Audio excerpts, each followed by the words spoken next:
Hello दोस्तों, कैसे हैं आप सब। तो आज हम बात करने वाले हैं 2014 में रिलीज हुई एक मूवी मेलेफिसेंट के बारे में। मूवी के शुरुआत में हमें एक खूबसूरत सी परी दिखाई जाती है जिसका नाम होता है मेलेफिसेंट। वो एक जादुई जंगल मूर्स में रहती है। इस जंगल में पशु पक्षी के साथ अजीब क्रिएचर्स भी रहते थे। मेलेफिसेंट ने इस जंगल के बाहर का दुनिया या इंसानों को नहीं देखा था। मेलेफिसेंट के अंदर काफी जादुई शक्तियाँ होती है जिसके कारण जंगल के हर एक क्रिएचर उसे बहुत मानते थे। एक दिन वो जंगल में घूम रही होती है, तभी उसे अपनी उम्र का एक लड़का दिखता है जो कि जंगल में छुपा हुआ था। उसने जंगल से एक हीरा उठाया था और वो पास के किंगडम में ही रहता था। मेलेफिसेंट उससे वो हीरा ले लेती है और उसे जंगल के बाहर तक छोड़ आती है। जाने से पहले वो लड़का मेलेफिसेंट के साथ दोस्ती करना चाहता था और रोज इसी जंगल में आके उसके साथ खेलना चाहता था। अब मेलेफिसेंट को भी उसके जैसा एक दोस्त मिल गया था, पर जब वो उससे हाथ मिलाती है तो उसकी हाथ जल जाती है। इसका रीजन लड़के के हाथ में पहना लोहे का रिंग था। तो मेलेफिसेंट उसे कहती है कि लोहा परियों को जला देता है, सो इसे पहन के यहाँ मत आना। समय के साथ साथ इन दोनों की दोस्ती गहरी होती जाती है, पर ये लड़का जिस किंगडम से था उस किंगडम का राजा इस जंगल पर राज करना चाहता था। ये लड़का अनाथ था और उसी किंगडम के लिए काम करता था। इधर मेलेफिसेंट के भी मम्मी पापा नहीं थे, पर ये सब का परवाह करे बिना ये दोनों जंगल में बहुत खेलते हैं और समय के साथ साथ 16 साल के हो जाते हैं। अब ये दोनों एक दूसरे को पसंद करने लगे थे। मेलेफिसेंट जितनी बड़ी होती है उसकी जादुई शक्तियाँ उतनी ताकतवर होती है और अब वो उस जंगल की रक्षक थी। समय के साथ साथ वो लड़का जिसका नाम होता है स्टीफन मेलेफिसेंट से मिलने आना कम कर देता है। मेलेफिसेंट को तब भी इंसानी नियत के बारे में नहीं मालूम था। उसे लगने लगा था इंसान बहुत अच्छे होते हैं। वो रोज जंगल से किंगडम की ओर देखती थी और उस लड़के के बातों को याद करती थी। जैसे एक बार स्टीफन ने उसे कहा था कि वो एक दिन उस किंगडम का राजा बनेगा, पर उसे स्टीफन के अंदर की लालच के बारे में नहीं मालूम था। एक दिन उसी किंगडम का राजा उस जंगल पर कब्जा करने के लिए आता है।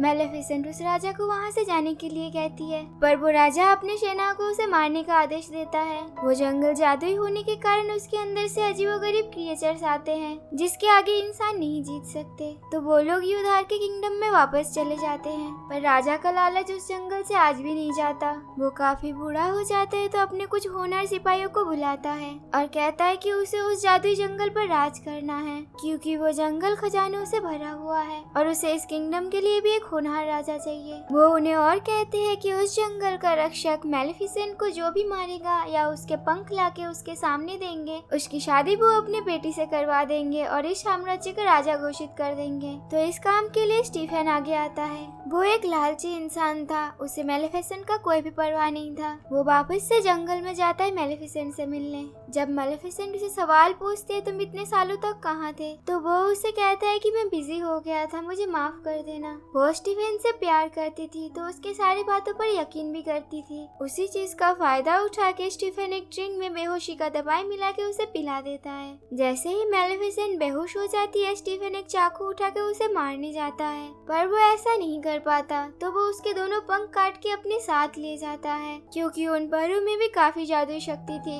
जब सुबह मेलेफिसेंट को होश आता है तो वो अपने पर को ना देख के बहुत रोती है। प्यार के कारण उसने अपना पंख खोया जिसमें उसके परी होने का गुरूर था। अब स्टीफन उस पर को लेकर राजा को दे देता है और कहता है कि मैंने अपना वादा पूरा किया। राजा उससे बहुत खुश होता है और उसे उस किंगडम का नेक्स्ट राजा घोषित करता है। उसकी शादी वो अपने बेटी से करवा देता है। हम फिर से मेलेफिसेंट को देखते हैं जो काफी दुखी थी, पर ना होने के कारण उससे ठीक से चला भी नहीं जाता। एक दिन वो जंगल के किनारे घूम रही थी, तब वो देखती है कि कुछ इंसान मिलकर एक कौवे को परेशान कर रहे हैं। तो उस कौवे को बचाने के लिए वो उसे इंसान में बदल देती है। ये देख वो लोग डर जाते हैं तो वहाँ से भाग जाते हैं। अब उसे बचाने के लिए वो कौवा मेलेफिसेंट को थैंक यू कहता है। इसके बदले पूरी लाइफ वो मेलेफिसेंट का सेवा करेगा इसका वादा करता है। मेलेफिसेंट उसका नाम दिएवल रखती है और उसे किंगडम से हर एक इन्फॉर्मेशन पता करने को कहती है। वो मेलेफिसेंट को आके कहता है कि स्टीफन राजा बन चुका है। उसकी शादी राजा की बेटी से हुई है जिसने अभी एक खूबसूरत सी बेटी को जन्म दिया है, जिसके लिए पूरे शहर से और बाहर के राज्य से अनगिनत लोगों को दावत पे बुलाया गया है। अब मेलेफिसेंट समझ जाती है कि स्टीफन ने ये सब क्यों किया था उसके साथ, तो उसे इंसानों से नफरत होने लगती है। वो ये मान लिया था इंसानों में सच्चा प्यार नहीं होता है। अब मेलेफिसेंट भी उस दावत पर जाती है और अपनी जादुई शक्ति से उस बच्चे को विश देने लगती है। वो कहती है कि तुम्हारी जिंदगी काफी खुशहाल और काफी सुंदर होगा, तुम यहाँ की सबसे खूबसूरत राजकुमारी बनोगी। पर जैसे ही तुम 16 साल की होगी उसी रात तुम्हारे हाथ पे एक सुई चुभेगा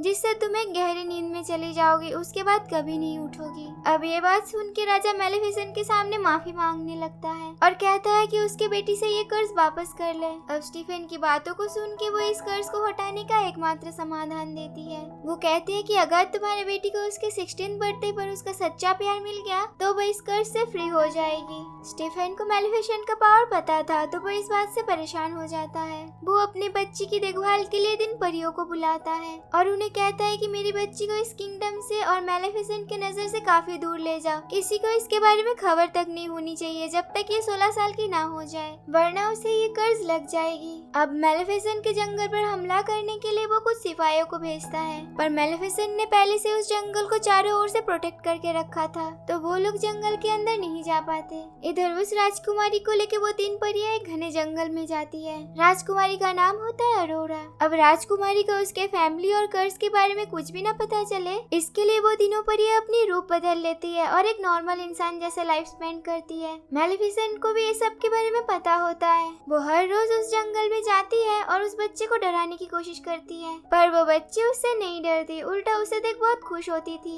उन तीनों परियों को बच्चे संभालना नहीं आता था और ज्यादा टाइम वो लोग आपस में लड़ने में बिता देते थे, तो उस बच्ची का ख्याल मेलेफिसेंट ही रखती थी, जैसे कि उस बच्ची के साथ खेलना, उसे गिरने से बचाना, खाना खिलाना और रात को सुलाना। ये सब कुछ वो उन परियों की नजर से छुप छुप के अपनी जादुई शक्तियों से करती थी। अब मेलेफिसेंट भी उस बच्ची से प्यार करने लगी थी। वो राजकुमारी बड़ी हो जाती है और 15 साल की हो जाती है। वो जंगल से ही अपने किंगडम को देखा करती थी, पर उसके बारे में उसे कुछ भी नहीं मालूम होता है। एक दिन वो जंगल के अंदर घूमते घूमते मूर्स जंगल के किनारे तक पहुंच जाती है, जहाँ उसे ऊंची ऊंची पेड़ों का दीवार दिखता है। अब उसे उसके दूसरी ओर जाने को मन होता है, तभी उसे ऐसा फील होता है कि कोई उसके आसपास हो। तो अरोरा कहती है, जो भी यहाँ पर है मेरे सामने आओ, मुझे तुमसे बात करनी है। मेलेफिसेंट कहती है कि तुम मुझे देखोगी तो डर जाओगी। फिर वो उनके सामने जाती है, पर उसे देख प्रिंसेस नहीं डरती। कहती है, आप तो मेरी फेरी गॉडमदर हो ना, आप बचपन में रोज मुझसे मिलने आया करती थी। मैं आपको पहचानती हूँ और आपके उस कौवे को भी, जिसे मैं बहुत पसंद करती हूँ।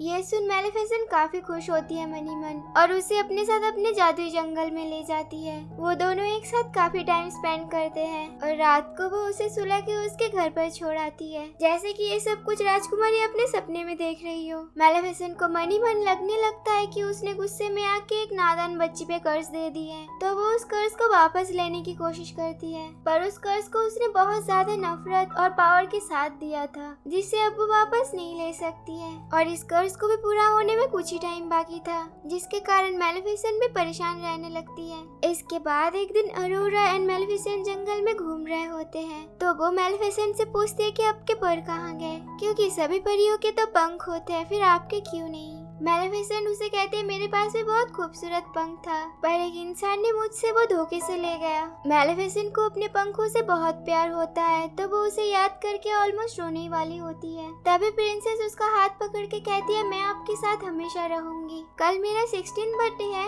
जहाँ मैं अपनी तीनों आंटियों से कहूंगी कि मुझे आपके साथ रहना है इसी जंगल में। पर मेलेफिसेंट को ये पता था कि ये हो नहीं सकता, क्योंकि उसके 16वां बर्थडे पर उसका कर्ज पूरा हो जाएगा अगर उसे सच्चा प्यार नहीं मिला तो। इसके बाद प्रिंसेस जंगल के बीच से जब अपने घर जा रही होती है, तब उसे जंगल में एक राजकुमार दिखता है। वो दिखने में काफी सुंदर था और उसी की उम्र का था। उसका नाम फिलिप होता है। वो दोनों एक दूसरे से बात करते हैं और एक दूसरे को पसंद करने लगते हैं। ये सब कुछ मेलेफिसेंट और डिएवल चुपके से देख रहे होते हैं। डिएवल कहता है कि हमें समाधान मिल गया है, तुम्हारे कर्ज के हिसाब से जो भी प्रिंसेस को ट्रू लव का किस करेगा उसका श्राप चला जाएगा, शायद यही वो लड़का हो। तो मेलेफिसेंट कहती है कि मैंने ये श्राप यही सोच के दिया था कि इस दुनिया में ट्रू लव एग्जिस्ट नहीं करते। अब अरोरा अपने घर जाती है, जहाँ उसके तीनों आंटियां मिलकर उसके बर्थडे के लिए केक बना रही होती है। वो उन्हें कहती है कि उसके 16th बर्थडे के बाद वो यहाँ से चली जाएगी और अपने फेरी गॉडमदर के साथ जाके रहेगी। इस बात से वो तीनों समझ जाते हैं कि ये किसकी बात कर रही है। तो एक परी गलती से बोल देती है कि तुम्हें हम तुम्हारे पापा के पास ले जाएंगे। अब क्योंकि अरोरा से उसके पास्ट के बारे में छुपाया गया था, तो उसे नहीं मालूम था कि उसके माँ पापा अभी भी जिंदा है। वो परियां सब कुछ सच उसको बता देती है।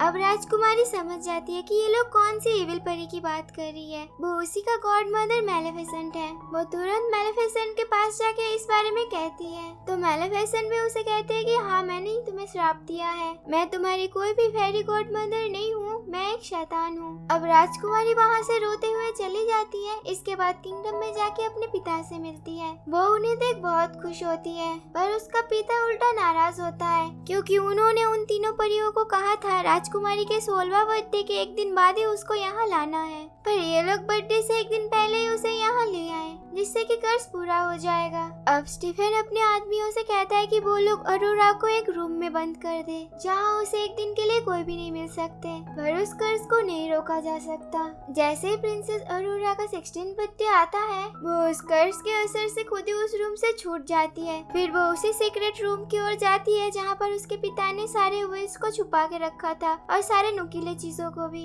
कर्ज के जादू के कारण वो उसी सुई में हाथ लगा देती है और वहीं पर वो बेहोश होकर गहरी नींद में चली जाती है। इधर दूसरी ओर हम जंगल में फिलिप को देखते हैं जो अरोरा से मिलने वहाँ आया हुआ होता है। अब मेलेफिसेंट को लगता है कि यही लड़का अरोरा को बचा सकता है, तो वो फिलिप को जादू से बेहोश करके अपने साथ महल की ओर ले जाती है। इधर हम स्टीफन को देखते हैं जो अपनी बेटी के बारे में जान के परेशान होने लगता है क्योंकि उसकी बेटी अब उस नींद से कभी नहीं जागने वाली थी। पर वो तीनों परियां उन्हें कहते हैं कि अगर अभी भी कोई आके उन्हें ट्रू लव किस दे तो वो वापस से जाग सकती है, जिस पर स्टीफन कहता है कि ट्रू लव नाम का कोई चीज नहीं होता इस दुनिया में, क्योंकि उसे खुद पता था कि उसने मेलेफिसेंट के साथ क्या किया था प्यार के जाल में फंसा के। अब मेलेफिसेंट भी फिलिप को अपने साथ उस महल में लाके अरोरा के रूम के गेट के बाहर छोड़ देती है। तभी फिलिप को वो तीनों परियां भी देख लेती है। वो तीनों परियां फिलिप को उसे किस करने को कहती है। फिलिप उसे किस करता है पर वो नींद से नहीं जागती। ये सब कुछ मेलेफिसेंट भी छुपके से देख रही होती है। वो रोने लगती है और इसका जिम्मेदार खुद को मानने लगती है। अरोरा के पास जाके उससे माफी मांगती है और कहती है आज भी वो उसका वैसे ही ध्यान रखा करेगी जब तक वो जिंदा रहेगी। फिर वो अरोरा के सर पर एक किस करती है। अरोरा के लिए मेलेफिसेंट का प्यार सच्चा होता है जिससे वो अपनी नींद से जाग जाती है और पीछे से मेलेफिसेंट को गॉड मदर कह के बुलाती है। वो उन्हें कहती है कि उसे मेलेफिसेंट के साथ जंगल में जाके रहना है, तो मेलेफिसेंट उसे अपने साथ ले जाने लगती है। पर तभी मेलेफिसेंट को एक लोहे के जाल में स्टीफन के सिपाहियां कैद कर लेते हैं। अब वो जाली लोहे का होने के कारण मेलेफिसेंट की बॉडी उससे जलने लगती है, तो वो अपनी जादुई शक्ति से डियाबल को ड्रैगन में बदल देती है। वो ड्रैगन अब अपनी आग से स्टीफन के आदमियों को जला के मार देता है और मेलेफिसेंट को भी फ्री कर देता है। तभी मेलेफिसेंट के सामने स्टीफन खुद आता है। वो उसे मारने के लिए लोहे की सील पहन के आया था। इधर अरोरा को भी एक रूम में वो पर दिखते हैं जो जादुई शक्ति के कारण आज भी जिंदा थे। वो उन परों को आजाद कर देती है जिससे वो पर उड़ के जाके मेलेफिसेंट के साथ जुड़ जाता है। अब मेलेफिसेंट उड़ने लगती है। उसे रोकने के लिए स्टीफन उसके ऊपर एक रस्सी फेंकता है और खुद लटक जाता है। वो उसे मारने की खूब कोशिश करता है पर वो ऐसा नहीं कर पाता। वो दोनों महल से नीचे गिरने वाले होते हैं कि एक दूसरे को पकड़ के रखते हैं, पर मेलेफिसेंट अपना पंख खोल के वहाँ से उड़ जाती है जिससे स्टीफन नीचे गिर जाता है और उसकी वहीं पर मौत हो जाती है। अब सब कुछ खत्म हो चुका था। एक सुनहरी सुबह दिखाई जाती है। मेलेफिसेंट को अब उसके जंगल से इंसानों का खतरा नहीं था, तो वो जंगल एंड किंगडम के बीच के दरारों को भी हटा देती है। वापस से वो जंगल फूल और पेड़ों से खिल उठता है। वो अरोरा को अपने साथ ले आती है और कहती है कि अब से तुम इस जंगल की रानी हो। अब अरोरा उस किंगडम की भी रानी बन चुकी थी। सभी लोग आपस में खुशी खुशी रहने लगते हैं। यहीं पर ये मूवी खत्म होती है। आशा करते हैं आपको आज की एक्सप्लेनेशन अच्छी लगी होगी। अच्छी लगी हो तो वीडियो को लाइक करके कमेंट सेक्शन में अपना राय जरूर बताना, और अगर आप हमारे चैनल में न्यू हो तो प्लीज चैनल को सब्सक्राइब करके बेल आइकन को ऑल पे जरूर करना। आज के लिए यही तक। Bye, have a great day.